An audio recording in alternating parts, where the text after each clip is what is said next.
स्वागत है आप सबका एडुरिच हेल्थ रिच यूट्यूब के इस चैनल पर।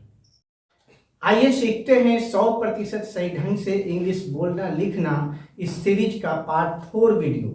और इस सीरीज का कोई वीडियो मिस नहीं हो, सब्सक्राइब कीजिए एडुरिच हेल्थ रिच को और बेल आइकन को दबाइए ताकि ये वीडियो अपलोड होते ही आपको तुरंत प्राप्त हो सके।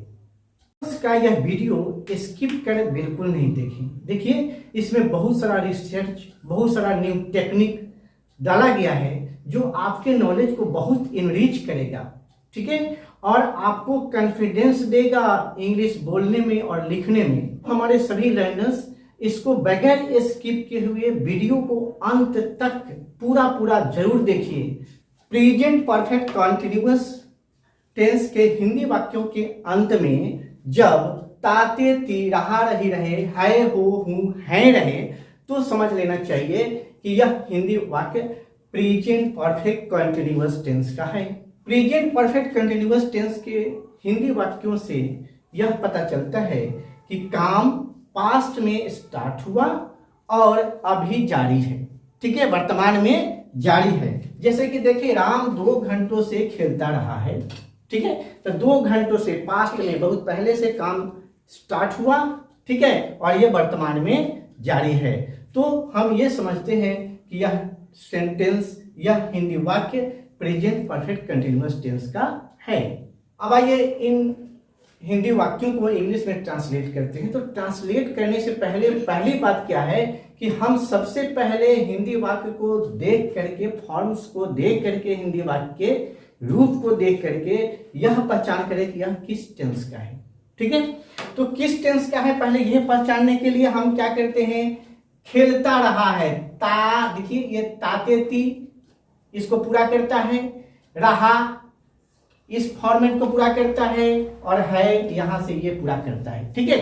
तो ये डिफिनेट हो गया कि यह जो हिंदी वाक्य का सेंटेंस है वो प्रेजेंट परफेक्ट कंटीन्यूअस टेंस का है, ठीक है। तो अब आइए ट्रांसलेट इसको कैसे करते हैं। तो ट्रांसलेट करने के लिए सबसे पहले ये सुपर पावर जिसको कहते हैं, सुपर पावर सब्जेक्ट को हम लोग इसलिए भी कहते हैं क्योंकि सब कुछ सब्जेक्ट से ही निर्धारित होता है। पूरे सेंटेंस का फॉर्मेट जो है सब्जेक्ट के अकॉर्डिंग होता है, ठीक है। सो सबसे पहले हम सेंटेंस में क्या करते हैं, सब्जेक्ट को देखते हैं, कहां से सब्जेक्ट है, कहां पर सब्जेक्ट है। तो यहां पर देखते हैं ये राम जो है सब्जेक्ट है, राम, ठीक है। और मैं ये भी आपको बताया करता हूं कि देखो जब सेंटेंस को फ्रेम करो इंग्लिश में, ठीक है, तो उस समय सब्जेक्ट और वर्ब के बीच में कुछ नहीं आता है, ठीक है। तो सब्जेक्ट के बाद क्या है, खेलना, वर्ब है, तो खेलना का इंग्लिश प्ले, ठीक है, खेलना का इंग्लिश क्या हो गया, प्ले।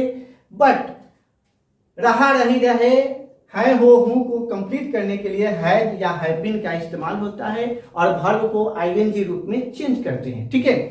तो यहां पर देखिए राम चूंकि सिंगुलर है इसलिए यहां पर क्या होगा, हैज, ठीक है, और हैज, राम चूंकि सिंगुलर है इसलिए हैज हुआ, हैज के बाद बीन, ठीक है। अब ये देखें वर्ब चूंकि प्ले है तो वर्ब में ING playing, Ram has been playing 2 घंटों से, तो फॉर 2 आवर्स, ठीक है। ये आपका कंप्लीट सेंटेंस बन गया प्रेजेंट परफेक्ट कंटीन्यूअस का, Ram has been playing for 2 hours. अब एग्जाम्पल नंबर 2 है, हम लोग सुबह से पढ़ते रहे हैं, तो सबसे पहले इस सेंटेंस की टेंस की पहचान कर लिया जाए, ठीक है। तो टेंस की पहचान करते हैं, देखिए ते रहे हैं, ठीक है। अतः यह सेंटेंस जो है प्रेजेंट परफेक्ट कंटीन्यूअस टेंस का है। तो इसको अब हम ट्रांसलेट कैसे करते हैं इंग्लिश में, वो देखें। हम लोग की इंग्लिश हो गई वी, सब्जेक्ट है, ठीक है, और पढ़ना वर्ब है, तो रीड। अब देखो सब्जेक्ट वी प्लूरल है, बहुवचन है, ठीक है, तो वी के साथ क्या लगेगा, प्लूरल है इसलिए हैव, हैव के बाद बीन, ठीक है, और वर्ब में आईएनजी, तो वर्ब में ING. We have been reading सुबह से, तो यहां पर सिंस मॉर्निंग। इस प्रकार हम लोग सुबह से पढ़ रहे हैं, तो इसका कंप्लीट सेंटेंस तैयार हो गया, we have been reading since morning. अब इस तीसरे सेंटेंस की हम ट्रांसलेट करते हैं इंग्लिश में, वे लोग लिखते रहे हैं, ठीक है, ये देखिए, वे लोग लिखते रहे हैं, तो लिखते रहे हैं हिंदी वाक्य के अंत में ते रहे हैं इस फॉर्मेट को पूरा करता है, अतः यह हिंदी वाक्य प्रेजेंट परफेक्ट कंटिन्यूअस टेंस का हुआ, ठीक है। तो प्रेजेंट परफेक्ट कंटिन्यूअस टेंस के वाक्यों को ट्रांसलेट करने के लिए हम लोग सबसे पहले इसमें देखते क्या है, सब्जेक्ट, वे लोग की अंग्रेजी हो गई दे, ठीक है, लिखना की अंग्रेजी राइट,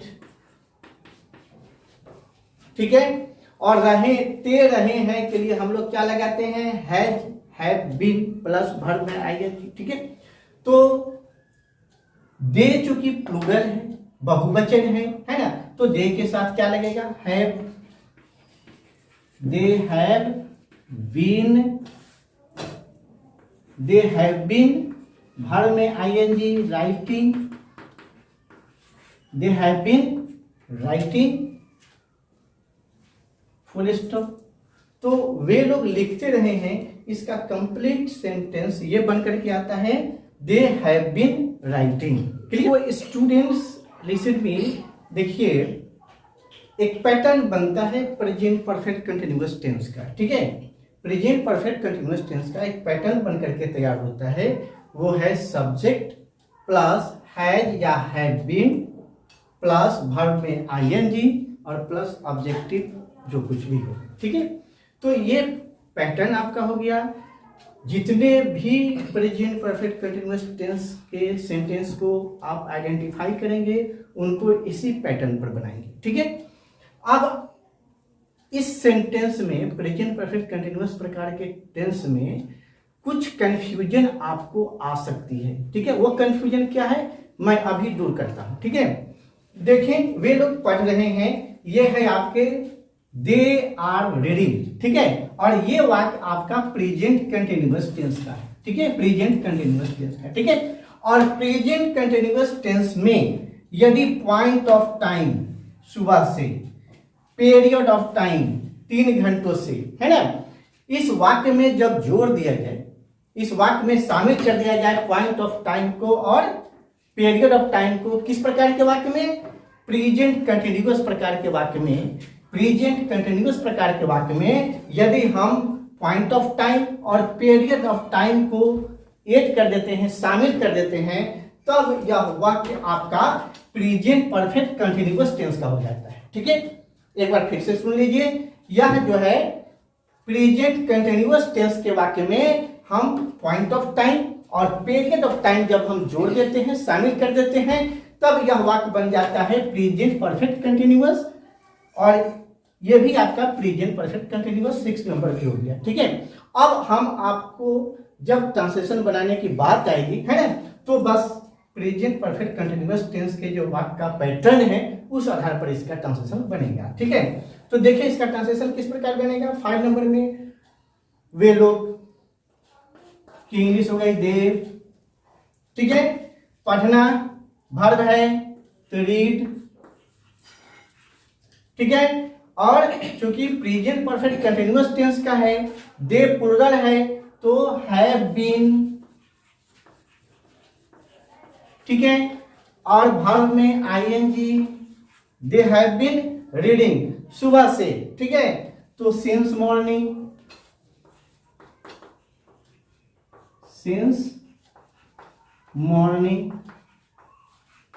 तो इस प्रकार यह वाक्य बन गया, वे लोग सुबह से पढ़ रहे हैं, इसका ट्रांसलेशन हो गया they have been reading since morning. ये since morning point of time, ये सिंस मॉर्निंग क्या है, पॉइंट ऑफ टाइम, ठीक है। अब यहां देखिए वे लोग 3 घंटों से पढ़ रहे हैं, इसका ट्रांसलेशन, तो वे लोग की इंग्लिश दे, पढ़ना का रीड, ठीक है, वे लोग प्लूरल है तो have, they have been, clear. Verb में आईएनजी लगा देंगे तो रीड में आईएनजी लगा देंगे। दे हैव बीन रीडिंग 3 घंटों से फॉर 2 आवर्स,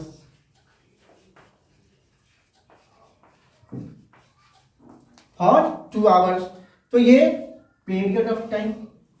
ठीक है, तो जब ये देख लें कि पीरियड ऑफ टाइम और point of time present continuous tense के वाक्य में लगा दिया जाए, जोड़ दिया जाए, तब वह वाक्य प्रेजेंट परफेक्ट कंटिन्यूअस टेंस का हो जाता है। और इसका ट्रांसलेशन इस प्रकार से ही बनाते हैं, point of time, period of time, है ना।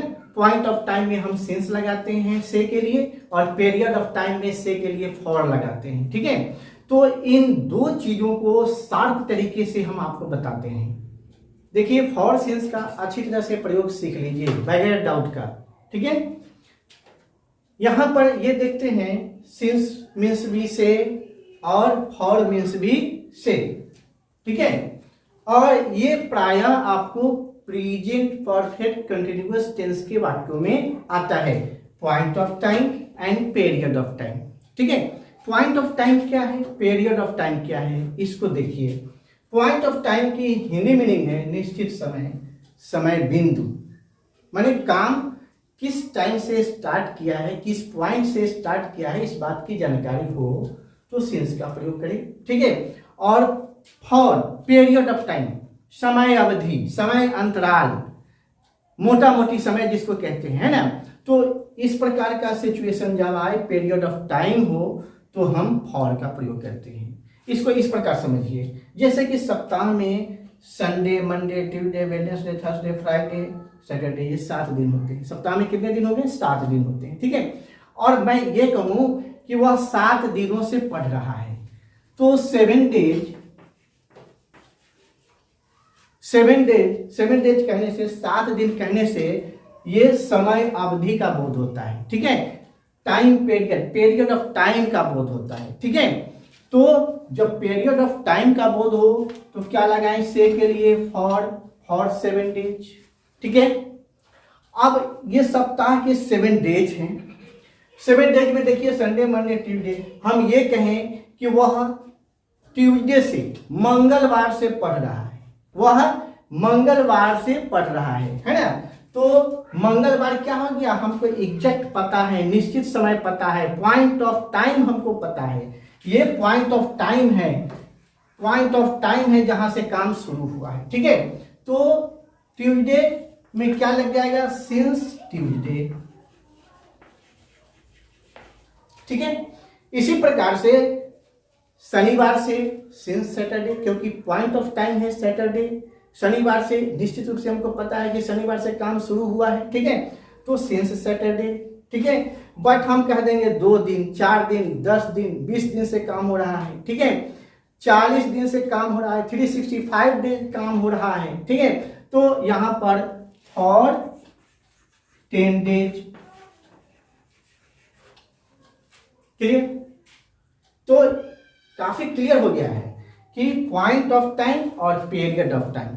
पीरियड ऑफ टाइम मतलब कि जब समय अवधि 2 दिन, 4 दिन, 5 दिन, 10 दिन, 20 दिन, है ना, इस सब से काम अगर होता है तो ये पीरियड ऑफ टाइम है, इसलिए यहां पर से के लिए फॉर लगाएंगे। और since exact point of time हमको पता हो जाता है, जैसे कि ये सप्ताह के 7 दिन है, तो मंडे से काम स्टार्ट हुआ है, मंडे से, ट्यूसडे से, थर्सडे से, फ्राइडे से, सैटरडे से। ठीक है, मॉर्निंग से, सुबह से काम हो रहा है तो सिंस मॉर्निंग।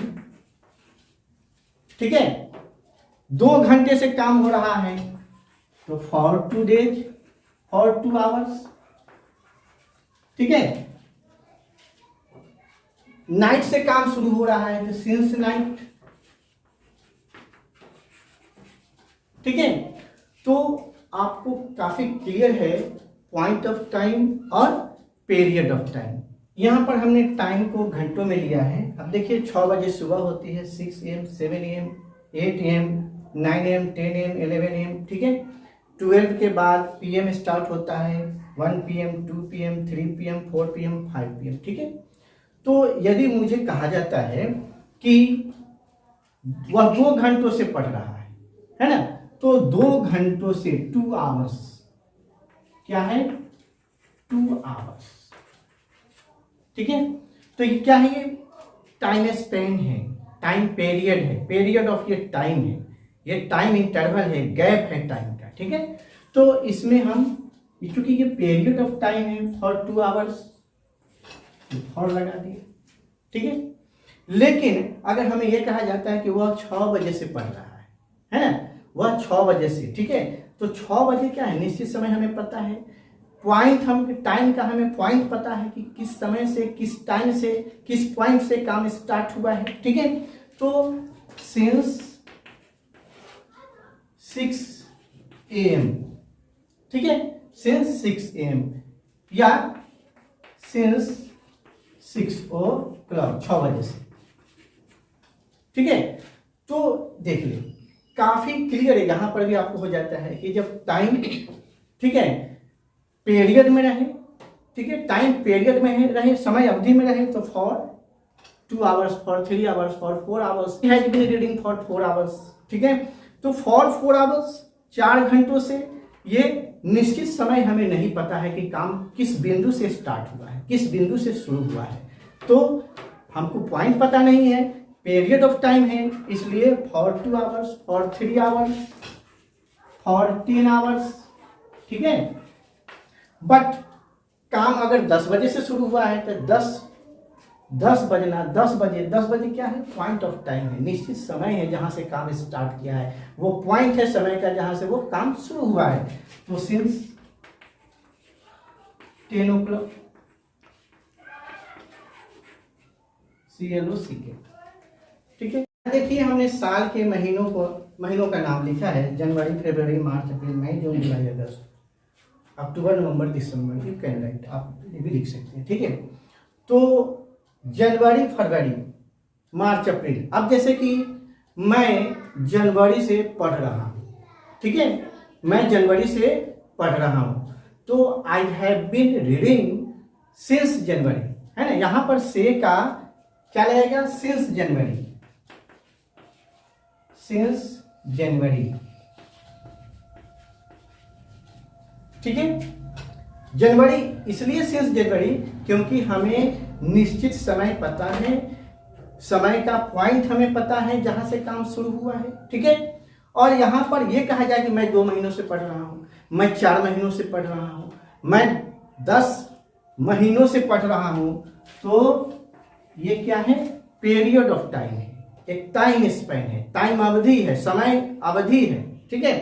तो ये गैप है, इसलिए यहां पर फॉर 2 months, 2 महीनों से, ठीक है, फॉर 10 month,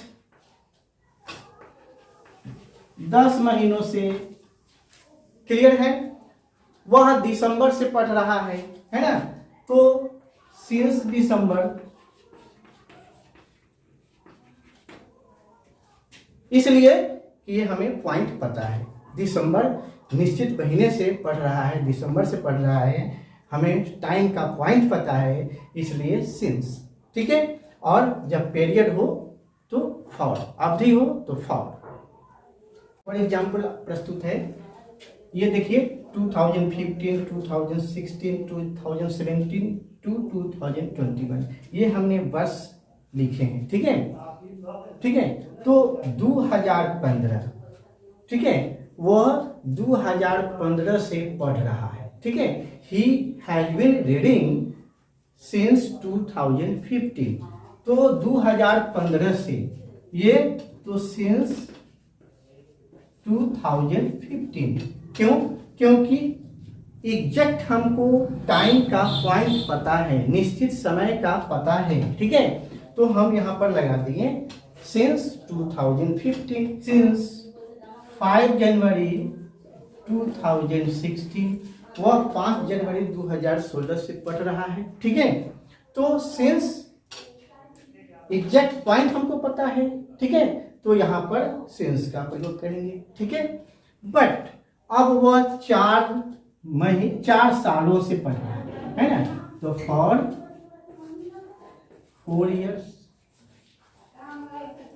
ठीक है, वह 4 सालों से पढ़ रहा है, ठीक है, तो फॉर 4 इयर्स, ठीक है, वह 10 सालों से पढ़ रहा है, तो फॉर 10 इयर्स। यहां पर देखेंगे 4 साल से, ये टाइम अवधि है, समय अवधि है। ये 10 इयर्स टाइम पीरियड है, निश्चित समय हमें नहीं पता है कि काम किस टाइम से शुरू हुआ, किस पॉइंट से शुरू हुआ, तब यहां पर फॉर का प्रयोग करेंगे, ठीक है। तो इतने सारे एग्जाम्पल से आपको काफी क्लियर हो गया होगा किड्स, स्टूडेंट्स, लर्नर्स, ठीक है, कि कहां पर हम सिंस का प्रयोग करेंगे और कहां पर हम फॉर का प्रयोग करेंगे, ठीक है। इसके अलावा भी, ठीक है, अब जैसे कि मैं ये कहता हूं कि मैं बचपन से पढ़ रहा हूं, मैं बचपन से पढ़ रहा हूं, है ना, तो यहाँ ये निश्चित समय है, पॉइंट ऑफ टाइम हमें पता है, तो क्या लिखेंगे, सिंस चाइल्डहुड, ठीक है, बचपन से क्या होगा, सिंस माय चाइल्डहुड, ठीक है। इसी प्रकार मैं जवानी से एक्सरसाइज कर रहा हूं, मैं युवावस्था से ही एक्सरसाइज कर रहा हूं, तो सिंस माय यूथ, ठीक है।